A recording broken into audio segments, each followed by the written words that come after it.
Bismillahirrahmanirrahim. Assalamualaikum warahmatullahi wabarakatuh. Kembali berjumpa dengan kami di channel serba-serbi Microsoft Office dan SPSS. Di video kali ini kita akan membahas tentang analisis statistik deskriptif video ketiga, menggunakan submenu ekspor di SPSS. Bersama saya Saiful Anwar. Tonton sampai akhir.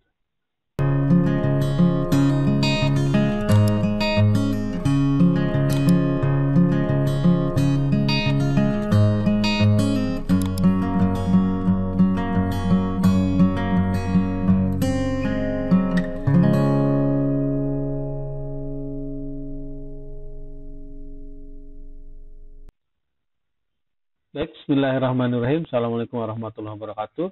Di video tutorial kali ini saya akan kembali menjelaskan tentang bagaimana cara menganalisis data secara deskriptif menggunakan software analisis statistik SPSS yang cukup populer. Nah, di video ketiga kali ini saya akan menggunakan menu Explore.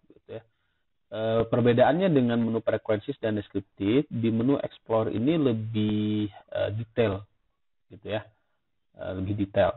Secara umum yang ada di frekuensi dan deskriptif ada di sini. Oke, kita mulai. Klik Explore. Nah, ini data, menu datanya ya, menu dialognya. Nah, untuk dependent list, jadi variabel yang akan kita hitung itu adalah tinggi mahasiswa. Nah, untuk faktor list, kalau tadi kan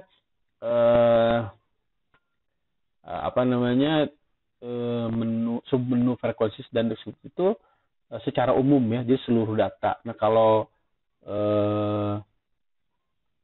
menu explore itu kita mengeksplorasi bisa lebih detail. Jadi yang tinggi badan mahasiswa ini dibuat faktor listnya. Artinya di analisis itu berdasarkan jenis kelamin. Jadi setiap jenis kelamin, jadi tinggi badan setiap jenis kelamin mahasiswa yang akan dianalisis. Kalau yang kemarin kan, kalau yang di video sebelumnya itu secara umum. Nah, untuk label case by kita abaikan saja. Oke, klik tab statistik. Nah, di sini deskriptif itu secara umum ya, mean gitu ya. Itu rata-rata ya, lalu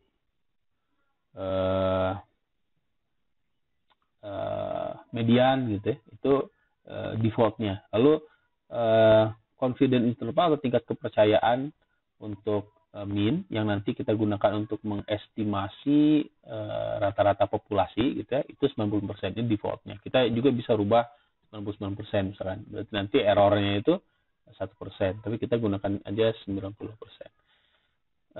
Lalu kita checklist ini apa fungsinya? M estimator itu mean estimator itu, jadi dia nanti mengukur mean-nya itu dengan bobot tertentu gitu ya. Jadi ini lebih akurat untuk mengukur gejala pusat satu data gitu ya, dibandingkan rata-rata pada umumnya, terutama ketika ada nilai outlier gitu. Nah, outlier ini yang kemarin di video sebelumnya gitu, di video sebelumnya terkait submenu deskriptif itu menggunakan Z-score gitu ya. Nah, di sini juga ada fasilitas untuk mengetahui outlier nanti lewat box plot. Ini persentil yang membagi data jadi 100 bagian. Continue. Jadi ini untuk seragaman di tutorial ini cek semuanya. Continue. Untuk plot box plotnya ini ada pilihan. Jadi kalau faktor level together, jadi nanti dipisah antara box plot ini kan gender ya, tadi yang jadi ini ya. Nah, ini jenis kelamin yang jadi faktor listnya. Jadi nanti box plotnya dibuat berdasarkan variabel faktor, itu laki-laki dan gender. Kalau ini itu berarti nanti box plot mah hanya satu, yaitu tinggi mahasiswa. Kalau ini tidak. Tapi kita untuk latihan ini kita buat ini ya, faktor level together. Ini Steam and Lib. Nanti ini untuk melihat kumpulan data. Oke, nanti kita ininya, tapi kita checklist aja ini. Ini histogram. Kalau tadi ada di frekuensi ada ya. Kita checklist aja dulu. Oke, untuk ini normality plot with test. Ini untuk tes normalitas. Kalau ini untuk tes homogenitas. Tapi nanti kita abaikan dulu ini ya untuk video tutorial kali ini. Klik continue. Lalu kita lihat option. Ini juga kita abaikan gitu ya. Apa adanya seperti ini aja. Continue. Bootstrap juga kita abaikan. Oke, sementara. Nah, kalau sudah pastikan display itu buat statistik dan plot gitu ya. Dua-duanya. Oke, setelah itu oke. Nah, kita lihat di window output. Nah, ini hasil dari analisis data deskriptif menggunakan submenu explore gitu ya. Nah, yang pertama, output pertama ini case processing summary. Jadi kita bisa lihat di sini gitu ya, interpretasinya itu pria ada 11 kasus dan 100% valid artinya terinput.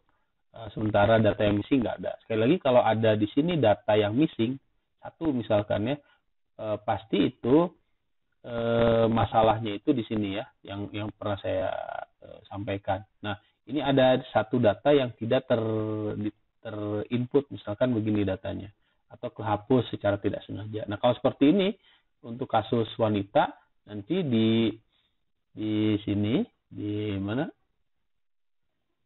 Nah, di sini wanita ya, di sini 13, di sini 1. Berarti dia ada data yang hilang 1. Sehingga sebelum kalau kasus seperti itu kita ulangi lagi gitu ya. Kecuali kalau memang data itu memang isinya kosong gitu ya. Nah, ini ya. Oke. Kita balik lagi. Jadi itu untuk case processing summary. Jadi wanita 14 atau proporsinya 100% itu diinput terinputkan gitu. Nah, kita lihat ke output berikutnya yaitu tabel deskriptif. Nah, ini dipisah ya berdasarkan faktor list tadi ya, laki-laki dan perempuan. Nah, untuk laki-laki rata-ratanya itu 172,48 cm. Jadi responden laki-laki yang berjumlah 11 orang itu rata-rata tingginya 172,48 cm dengan standar error 0,98 dan tingkat kepercayaan 95%. Ingat standar SPSS. Nah, bisa diperkirakan rata-rata pria, rata-rata mahasiswa prodi IPAI gitu ya, laki-lakinya gitu ya. Rata-rata mahasiswa IPAI yang berjenis kelamin laki-laki itu tinggi badannya itu tinggi badan itu antara 170,2 sampai 170,6. Jadi kalau saya ngambil acak 50 orang mahasiswa IPAI yang berjenis kelamin pria, nah 50 orang itu berarti 95%-nya itu tingginya itu antara 170,2 sampai 174. 5%-nya 5% dari ya, tinggal 2 atau 3 orang itu bisa di atas 174 cm atau di bawah 170 cm. Ya. Nah, kalau di menurut frekuensi kan harus dihitung ini ya dengan standar estimasi dengan standar error dikali T-tabel gitu ya lewat Z-score itu. Nah, kalau di menu explore itu sudah ada. Nah, ini 5% trim mean, ini maksudnya rata-rata yang dihitung setelah 5% nilai-nilai ekstrim yang tertinggi dan terendah itu dihapus. Jadi di nilai kalau mean normal yang ini nih, ini kan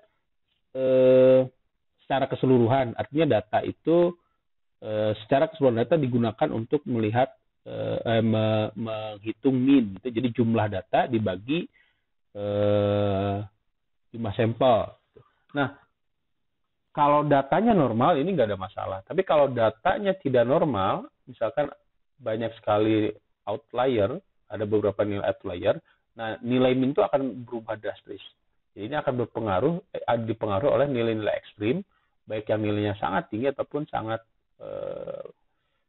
rendah. Nah, 5% trim min itu menghitung nilai rata-rata dengan terlebih dahulu menghilangkan dulu 5% nilai teratas dan 5% nilai terendah. Sehingga ini lebih menggambarkan gejala pusat. Jadi sebagian besar data itu berkumpul mendekati ini. Nah, gitu ya. Nah, sementara median itu juga nilai tengah. Artinya 50% responden laki-laki itu tinggi badannya itu di atas 172,5 dan 50% sisanya di bawah 172,5 cm. Untuk varian dan standar deviasi ini 10,75, standar deviasi 3,27. Sekali lagi, varian dan standar deviasi itu untuk melihat sebaran variasi data, homogen atau heterogennya data. Semakin tinggi nilai varian atau standar deviasi, itu semakin menggambarkan bahwa data itu tersebar atau heterogen. Semakin kecil nilai ini, semakin menggambarkan bahwa data itu kecil, data itu homogen. Nah, kalau dibandingkan dengan variabel lain, misalkan nih laki-laki sama wanita, datanya homogen yang mana? Nah, kalau kita lihat nilai variannya yang untuk laki-laki 10,7, untuk perempuan 22. Nah, kita lihat perempuan nilai variannya 22, artinya tinggi badan perempuan itu lebih beragam, lebih heterogen daripada laki-laki. Begitu pula dengan standar deviasi. Perempuan standar deviasinya lebih tinggi daripada pria. Berarti responden wanita itu tinggi badan itu lebih menyebar, heterogen, ketimbang pria yang homogen gitu ya. Nah, itu varian dan standar deviasi. Minimum maksimum ya, ini nilai terendah, ini nilai tertinggi. Itu pun untuk yang perempuan ya. Lalu ada range. Range itu nilai tertinggi dikurangi nilai terendah. Ini juga bisa menggambarkan variasi data. Bisa menggambarkan ketersebaran data. Jadi apakah datanya itu homogen atau heterogen. Tapi range ini untuk ukuran variasi itu yang paling rendah. Jadi lebih bagus lihatnya di standar deviasi atau standar atau variasi. Untuk interquartile range ini adalah selisih antara persentil 25 dan persentil 75. Jadi ini untuk memperbaiki nilai range. Semakin kecil jadi ini interquartile range itu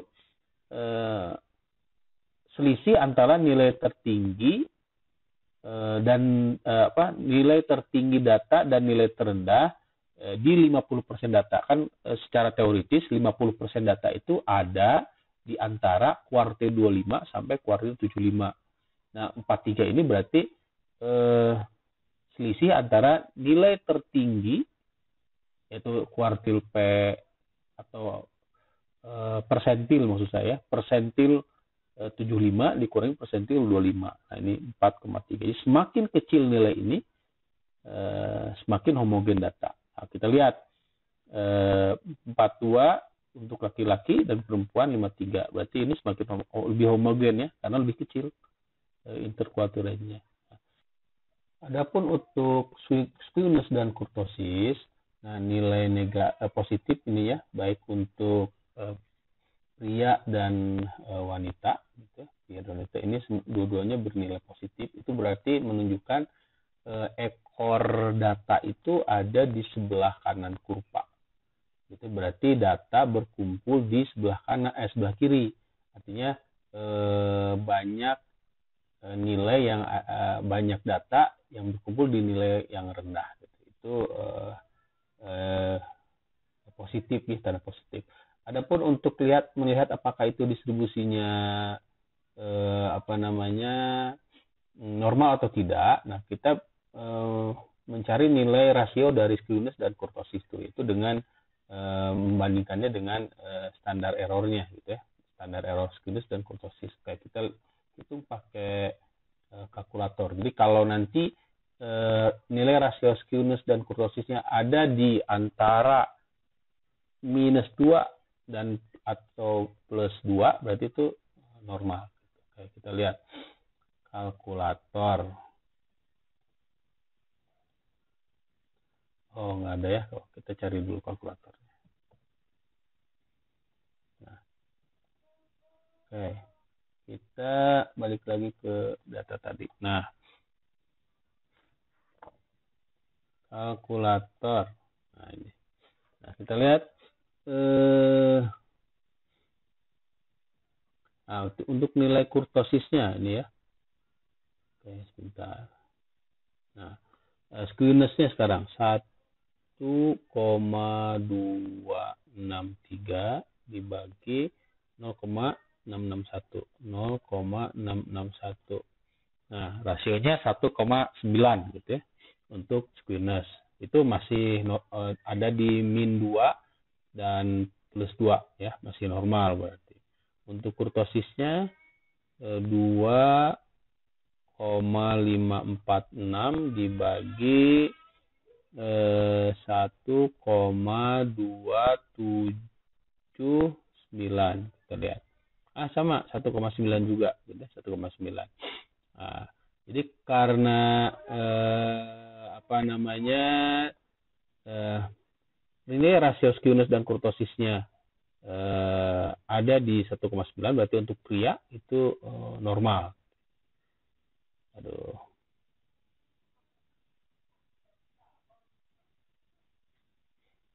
Sementara untuk perempuan, saya sudah nge-close itu ya. Cara ngitungnya sama. Sudah di-close tadi, Pak.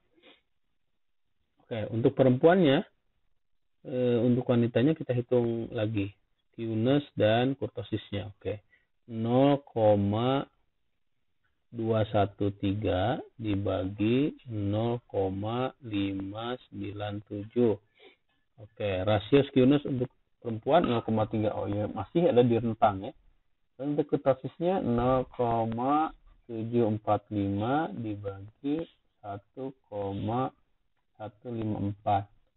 0,64. Itu masih di bawah berada di rentang -2 dan +2. Okay. Jadi baik pria dan wanita itu distribusinya normal. Nah, lalu output berikutnya adalah estimator. Nah, sebagaimana yang tadi di awal sudah saya jelaskan terkait estimator, mean estimator gitu ya. Nah, tadi kan saya sudah menjelaskan tentang 5% tree mean. Jadi rata-rata yang dihitung setelah 5% data teratas dan terbawah itu dihilangkan. Nah, tapi kalau nanti nilai tertinggi dan terendahnya berubah, justru ini juga akan ikut terpengaruh. Nah, lalu ada satu cara lagi ini untuk mencari ukuran pusat, salah satunya mean, rata-rata yang lebih stabil gitu ya, menggunakan bobot tertentu. Nah, misalkan ini berdasarkan bobot Hubers, rata-rata tinggi mahasiswa IPAI yang berjenis kelamin pria itu adalah 172. Nah, 0,1. Nah, kalau lihat ini rata-rata ini kan misalkan untuk pria ya 172. Nah, ini kan lebih dekat ke yang ini ya, 5% tree mean itu 172 kan, hampir dekat dibandingkan yang mean yang ininya 172,48, ini 172,2 gitu ya.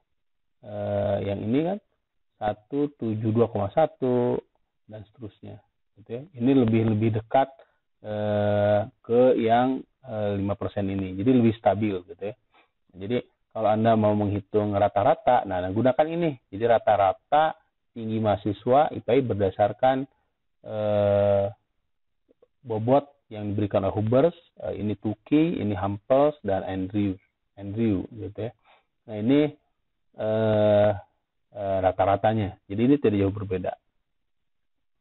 Oke, lalu kelompok berikutnya ada persentil. Nah, ini persentil yang tadi saya gunakan, yang saya tadi jelaskan ya, yang sudahlah Anda sudah paham ini. persentil 5 berarti ini 5% responden itu ada di bawah 168,5 cm tinggi badannya untuk pria, sementara 5% responden wanita tinggi badannya itu di bawah 159,600. Kalau ini median, nilai tengah. Nah, ini tadi persentil 25 dan ini persentil 75 untuk menghitung ini tadi ya, interquartile range. Jadi untuk perempuan 169,27 dikurangi 163,92 dan seterusnya itu nilainya 5,35. Untuk laki-laki 174,5, 170,2 itu nilainya 4,3. Nah, ingat ya, semakin kecil nilai interquartile range atau selisih antara persentil 75 dan persentil 25 itu menunjukkan data itu semakin homogen. Oke, itu persentil ya. Lalu extreme value, nah output extreme value ini menunjukkan tentang nilai-nilai tertinggi dan terendah di data setelah diurutkan. Nah, di sini dijelaskan di case number, berarti kasus yang paling tinggi nilainya itu, yang paling tingginya itu kasus nomor 3 dengan tinggi 180,3. Baik, kita lihat kasus nomor 3 180,3. Jadi untuk pria itu di situ. Siapakah itu? Kita lihat. Nah, ini kasus ketiga ini berarti kan. Jadi Aldi Akbar, jenis kelamin pria, ini yang tingginya 100, ini paling tinggi di pria. Nah, lalu untuk yang kedua itu kasus nomor 14 17450. Kita lihat, cek saja ini ya. Kasus ke-14. Monoval ini orang tertinggi kedua di pria. Kayak gitu ya, bisa dipahami ya. Nah, itu cara membacanya. Ini berarti ini paling rendah di pria itu kasus nomor 24. Untuk di wanita kasus nomor 11. Paling rendahnya kasus nomor 4 dan seterusnya. Nah, lalu selanjutnya histogram. Nah, ini histogram tadi ya, ini untuk pria. Nah, sebenarnya ini ada data outlier nih. Ini tidak menyatu dengan yang lain. Berarti ini outlier namanya. Kalau di histogram. Kalau di wanita, nah ini sepertinya wanita tidak ada outlier, tapi bisa jadi ada gitu ya. Ini juga belum tentu outlier ya. Karena kurvanya tidak dilihat. Nah, kita lihat di output yang selanjutnya. Nah, ini output berikutnya itu adalah steam and leaf plot. Apa maksudnya? Output ini hampir sama dengan seperti histogram ini nih. Jadi mengelompokkan data berdasarkan kelompok tertentu. Nah, kalau di sini ada steam, ada leaf. Steam itu artinya ini untuk pria ya. Steam itu kalau ini ada angka 16, ada angka 17. Lalu ada satu ekstrim. Berarti ini ada data yang lebih dari 180 outlier gitu. Ada satu data, kan pria itu 11. Berarti ada dua data, ada dua pria yang tingginya itu sekitar 160-an. Kalau ini ada 8 pria yang tingginya itu sekitar 170-an dan ada satu pria yang nilainya itu unusual atau di atas normal. Artinya jauh dari rata-rata. Yang data itu lebih di atas lebih dari 180. Nah, kalau di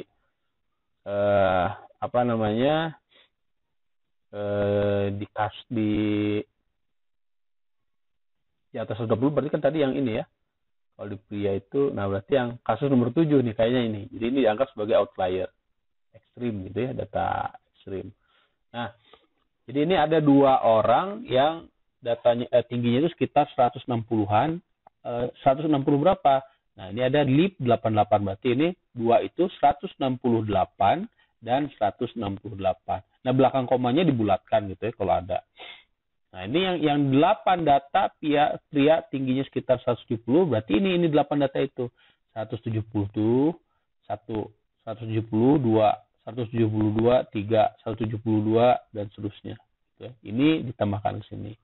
Nah, gitu itu cara membaca datanya. Termasuk steam and leaf plot untuk perempuan. Jadi untuk perempuan ada dua tinggi, makanya kalau kita lihat ya, homogen heterogen, ini kan lebih heterogen datanya. Jadi ada 4 kelompok, sementara laki-laki homogen.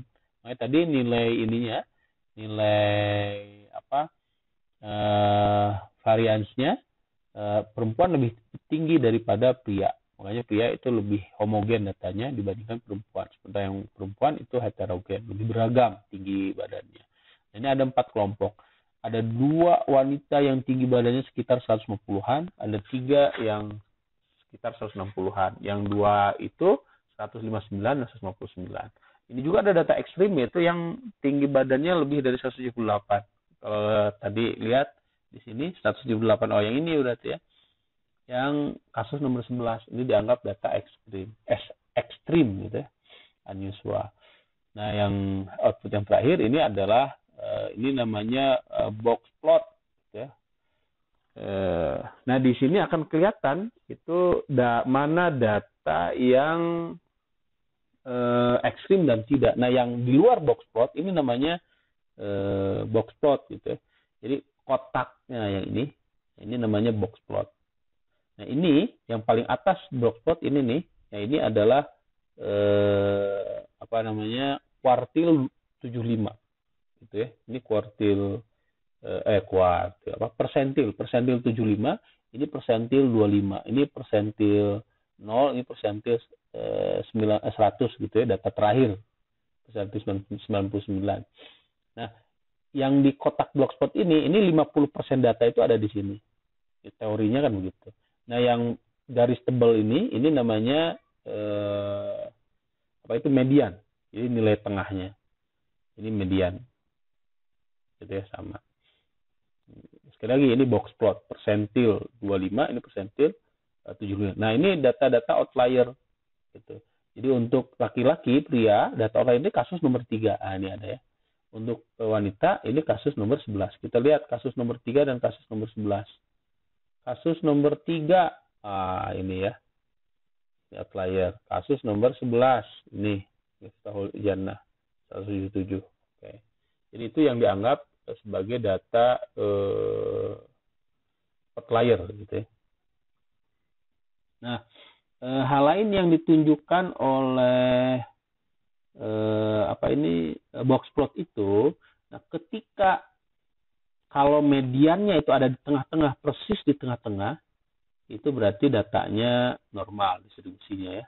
Nah, tapi ini juga masih dianggap normal gitu ya, karena tidak terlalu ke atas. Tapi kalau kita lihat ini nilai mediannya itu ada di atas gitu ya, berarti menunjukkan dari sisi kemencengan data atau skewness ini, datanya miring ke kiri gitu ya, datanya menceng ke kiri, tapi masih dikatakan normal lah gitu ya. Dan kita bisa lihat di sini kalau dibandingkan antara pria dan wanita, gender pria itu memiliki nilai median lebih besar daripada gender wanita. Oke, itu output dari menu explore ya. Oke, saya kira itu yang bisa saya jelaskan. Mudah-mudahan Anda bisa memahaminya dan bisa mempraktekkan. Oke, terima kasih. Assalamualaikum warahmatullahi wabarakatuh.